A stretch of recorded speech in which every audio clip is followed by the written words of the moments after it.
All right, after a couple of seasons riding with the Tuareg 660, it has finally reached what I am calling its V2 state.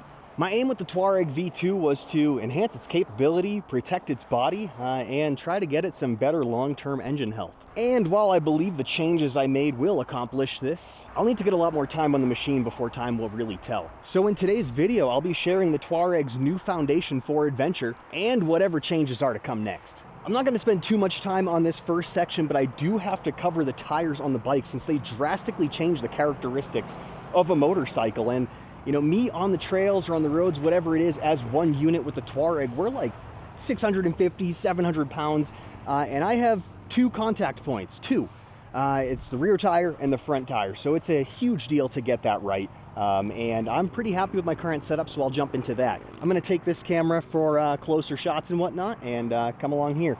So in back, I am running the Motaz Tractionator RAL-Z tire, and I am tremendously happy with this. It's the tire I first wanted to get on the Tuareg, but I went with an adventure instead out of the idea that I'd get more long-term kind of capability out of it, or it would just last a little bit longer. I did end up changing it halfway through its life maybe and went for the RAL-Z, and I'm a lot happier with it. This tire is absolutely phenomenal. And up front, I've got the Motaz Tractionator Dual Venture tire. I've been quite happy with this one. I don't really have any particular complaints that aren't really just to do with this low fender up here. Mud caking in here can get jammed up, especially in the back side of the fender there where it's a lot lower, and lock up the front tire if you're in a low traction situation, which for obvious reasons is not very great. So while I do want to experiment with a more aggressive front tire when the time comes to change this tire out, I do feel limited by the low fender on the bike, and perhaps I will change that out before we get to Tuareg V3. Next up, for protection, the way I ride, where I ride, my somewhat lack of skill for the terrain that I put myself on with this bike, I need protection. And I've got what I consider to be pretty basic protection on the Tuareg. Let me go ahead and grab the camera again so you can see the condition this is in. But looking here, you can see the Outback Motortech skid plate as well as the Outback Motortech crash bars. And if you look even somewhat closely, you should be able to tell that this equipment has been used and abused. It's actually cracked right here, and I filled that in with some JB Weld to get some additional life out of it without that crack expanding. And it's been a full season since I cracked that, and it's holding up pretty well. Something I'd like to mention with this skid plate in particular, if you come over to this side of the bike, hopefully the lighting is decent. Here you can see this bracket from the skid plate to here. It's one of 4 mounting points of this skid plate, and this is my 4th or 5th one on the motorcycle. Hopefully that angle is decent. This bracket was breaking along this seam here, always starting in the front with a crack and then completely separating. And this being my 4th bracket, Outback Motortech, I believe, actually sent me maybe a custom fab one with this piece sort of welded on and it's reinforced. This one should last. So protection, Outback Motortech skid plate, Outback Motortech crash bars, and a reinforced bracket for the skid plate since I have broken so many at this point in time. Overall, for the abuse that skid plate has taken, it is warped, it is deformed, it is marked up, looking pretty great in my opinion, and now it's reinforced. Next up, we have the most recent protection change to the bike, and it is the HDB bar protector kit for the handlebars on the Tuareg. This is some pretty heavy duty stuff, and it actually replaces the center bracket or the handlebar mounting bracket that the Tuareg comes with stock. And it's one of the reasons I actually really like this kit, because my bars were kind of twisting and bending during or after falls and while picking up the bike. And I think this might actually help a little bit since there's an extra connection there, although I don't anticipate it making a huge difference. And one of the coolest things that I have to show you is when you fuel up and you take your cap off, look at that. You can actually have a place to hold your fuel cap instead of doing whatever you normally do, which often results in it falling on the ground and you having to kind of get off the bike or lean over pretty far and pick it up. And while we are up at the handlebars, I'll cover the only kind of cosmetic only mod that I've done, which is just the directional standoffs. I got the European version since they're maybe half the length of the American version. The American market bikes, the directionals go out tremendously far. It's really goofy, and it was just kind of an afterthought from Aprilia in order to meet American regulations that require the directionals to be absurdly far out on the motorcycle. Not so much a function thing, but occasionally taking the Tuareg through some really tight spaces where you have to lean the bike and actually manipulate the handlebars to fit through, those directionals would be in the way. And it was rather annoying because it always felt like they were going to break. I was really stretching them. As well as if you drop the bike on any given side, those directionals were then vulnerable to the terrain. And while they're not completely invulnerable now, they are much more likely to not hit the ground and break. While we are this high up on the bike, let me talk about the AXP rear rack that I have back here. I wanted a rack for rackless luggage. I also use this to strap things down. When I'm working on the bike, you can kind of put tools in these little holes or bolts. And so this thing sees many uses. I see a rear rack as something kind of necessary for a bike. This one's plastic, it's lightweight.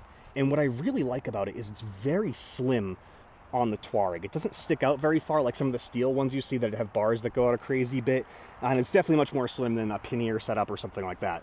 So now on to the engine performance of the Tuareg and the engine health of the Tuareg, and the things I've done to both enhance performance as well as hopefully increase the longevity of this engine and reduce the likelihood that I will be one of the Tuareg owners that discovers they have burnt cams around the second valve service on this bike. So I always wanted to modify, especially the lean fueling that the bike came with from the factory. It seems like a pretty obvious problem that the Tuareg has. As well as the pretty restrictive catalytic converter that was right over there by this very common gasket failure. But I did have a warranty on the Tuareg. It's a 2-year unlimited mile warranty. And as someone who needed to use the warranty on their Tuareg numerous times, I didn't want to do anything that would void that warranty, engine modifications or anything like that, despite really wanting to do that and thinking it would help the health of the engine. So once my warranty ended, which was basically a couple weeks ago, it was time to make the engine changes that I had always wanted to make to the Tuareg. And what I will do is I will jump into exactly what they are, and it's actually a lot more simple than you might think. But it's made a tremendous difference in the Tuareg's performance, as well as hopefully its longevity, though again, time will have to tell for that one. Something I'd like to note is when I say the performance difference is tremendous, it's not really night and day. I don't think if you hopped on Tuaregs back to back, one stock and one in my form, you'd really be blown away at the difference. But there is a significant climb in low end power, and there's a pretty significant difference in the mid range, though the high end power feels just about the same. The revs in general feel smoother all throughout, and when I ride with a passenger, it feels like I can ride at lower RPMs and the bike doesn't feel as much like it's lugging as it did before. So pretty happy with that. I think it's a tremendous difference, but that's from someone who's very familiar with the Tuareg and the way it behaves now, and I'm pretty happy with it. I will also say I'm at about right now I'm a little bit more, but about 5,000 feet of elevation and above is where I've driven the Tuareg, and as far as I'm aware, for a naturally aspirated engine like this, you lose about 3% of your power potential per 1,000 feet of altitude gained. So at 5,000 feet and above, I'm experiencing a 15% or more handicapped Tuareg, so it's possible that at sea level these differences would be much more significant to me. On the topic of performance, I'll show everything piece by piece, but there are 3 major pieces. There is the open airbox that I've done, there's the full exhaust system, and then there's the tune or the new fuel mapping that I have on the bike. First up, under here is where the airbox is on the Tuareg. It's very easy to access. Get a couple bolts here, few bolts under here, and a couple bolts here. You pull that off and the airbox is right there. And as of right now, I don't know how well you will be able to see this, but maybe you can see a little bit of blue there. I don't have any light on it, unfortunately, but that blue is a little plastic piece that opens right into where the air filter is. So it does prevent some debris from getting in there and some wetness. And then in that open airbox space, I have a T12 rally filter in there. It's a sprint filter. I believe it's actually what Aprilia used in the Tuareg that won some crazy rally in Africa, and now it's in my bike, which is pretty cool. The open airbox, kind of on the fence on it, depending on where you ride, how you ride. If you're exposed to a lot of dust, you might be better off not doing that. And another con of the open airbox is it's very loud. Especially if I'm lugging the machine. Instead of that cool intake noise that the bike used to have, it drowns out the sound of the exhaust, which is absolutely crazy. And in my last video, it was just raw sound of riding the Stage 3 Tuareg. The microphone was on my backpack next to the exhaust, and in many parts of that video, the airbox noise is still drowning out the sound of the exhaust despite it being right there. So it's very loud. It's not as safe as a closed airbox for preventing particulates from getting into the engine when they should not.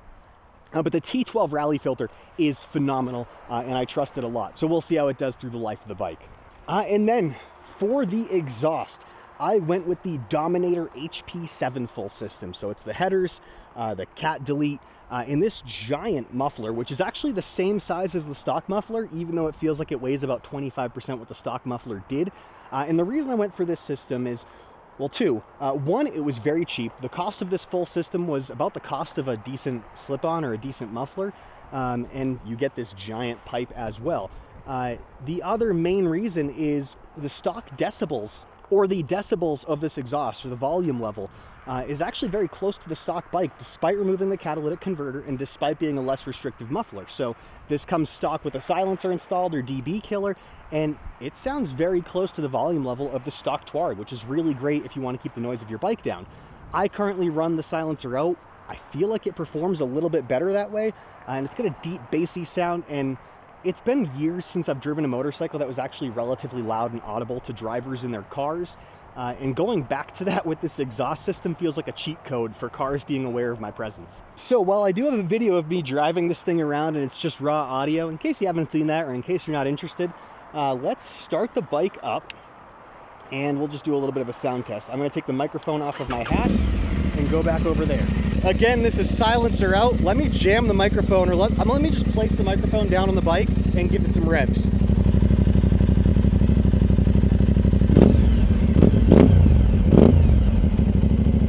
I was just seeing the microphone move around during that, so let's come back here and listen to an idle.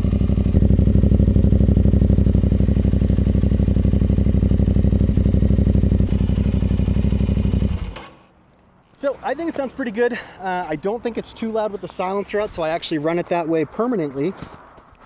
We back on, and the microphone good. Look goofy, but that's all right. That's nothing new. So my phone overheated, my other camera overheated. I had to kind of shut things off for a while. It's been maybe 10-15 minutes. My phone won't come back on. So let me just try to finish this up pretty quickly before I lose my last camera out here. So with the two performance modifications, I also tuned the bike for the hardware that's on there, both the open air box and the exhaust with the D-Cat there. Gabbro makes a device called the UpMap, and he's kind of the renowned name in Aprilia motorcycle tuning. There's absurdly valuable information from the guy directly all over the internet about these bikes, their hardware, how to make them healthier, how to keep them performing well. Just insanely knowledgeable person who happens to make excellent tunes for motorcycles and provides them at a pretty easy and affordable cost. So there's a device you can plug right in under your seat here, link it with your phone, buy the tune for the hardware on your bike if it's available from Gabbro, and flash the bike to be fueled properly for the new equipment. You can also do this on a stock bike to clean up the lean fueling and get some other advantages, and you can also do it for an open exhaust and an open air box. But very easy, very cheap for what it is, and it's the final piece of performance modifications, and it's cleaned up the fueling of the bike. Something else I need to mention is I just recently had a ton of warranty work done. Most major engine gaskets like that and on the other side have been replaced under warranty. My fuel level sensor under here was replaced under warranty. So the bike's just in a new foundation of health and performance. I'm very excited for it. Before this camera overheats, let me wrap this video up. There are some more changes I'd like to make to the Tuareg. I'm not going to get into any of them in this video, but for now, the bike has the foundation that I've always wanted it to have for adventure and long-term health. It's the bike I'll be riding all season, and I've got a pretty crazy trip planned for it to really put it to the test, and I'm excited to do that in the coming months. But that's all for this video. That is the Tuareg V2. As always, I will keep the channel updated with bike changes, bike thoughts, bike opinions, bike rides, all that sort of stuff. So look out for more Aprilia Tuareg 660 content, as well as adventure content in general. Thank you for watching. I appreciate you being here. I appreciate you watching, and I will catch you in the next one.